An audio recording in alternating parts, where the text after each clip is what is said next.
gang wars, federal raids, and political corruption. He was a Chinatown boss caught in the middle of it all.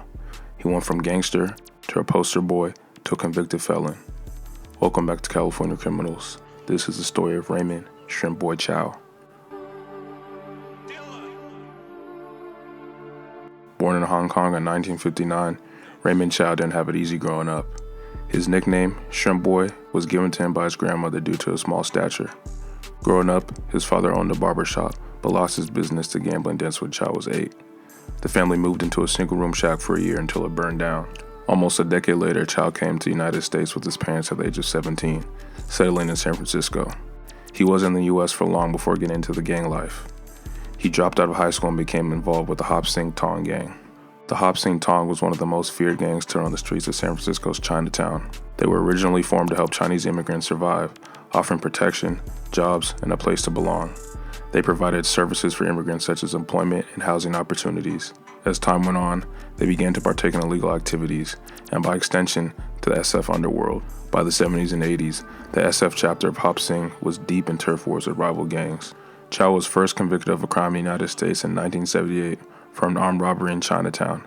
A victim identified Chow as one of a trio of robbers who had held up a group meeting of the Chinese American Institute of Engineers. Shrimp Boy received an 11-year sentence for the 1978 robbery, of which he served 7 years and 4 months. He was later released on April 30th, 1985. Shortly after this, only 1 year later in 1986, Shrimp Boy was in the eyes of the law again. He was arrested and being charged in relation to the shooting of a rival Wah-Ching gang member who had previously been in an altercation with Chow's sister-in-law. He was convicted in 1987 and sentenced to serve 3 years in prison. He was released in 1989.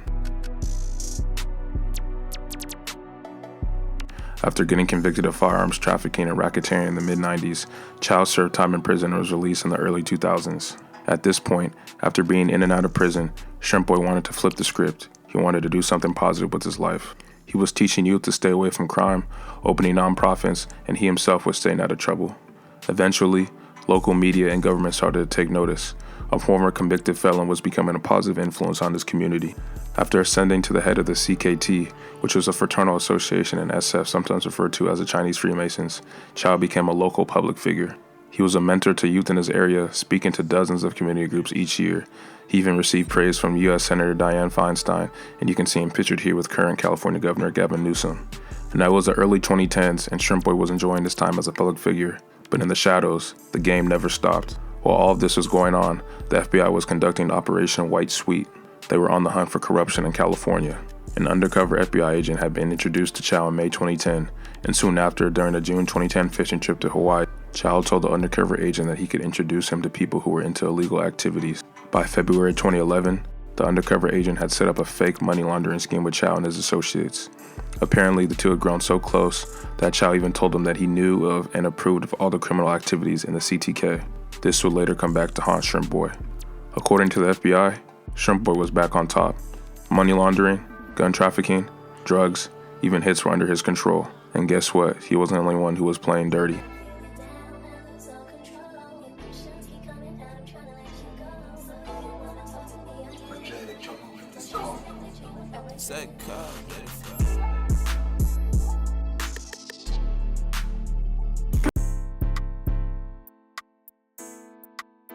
California State Senator Leland Yee got swept up in the same case.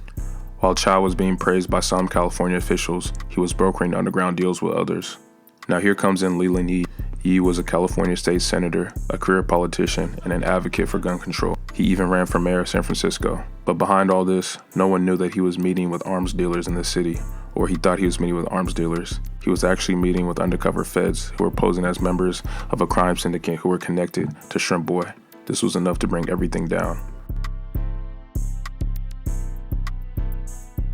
On March 26, 2014, Raymond Chow was arrested during an FBI raid in connection with an investigation into official corruption by State Senator Leland Yee. Chow faced charges of money laundering and conspiracy to deal stolen property.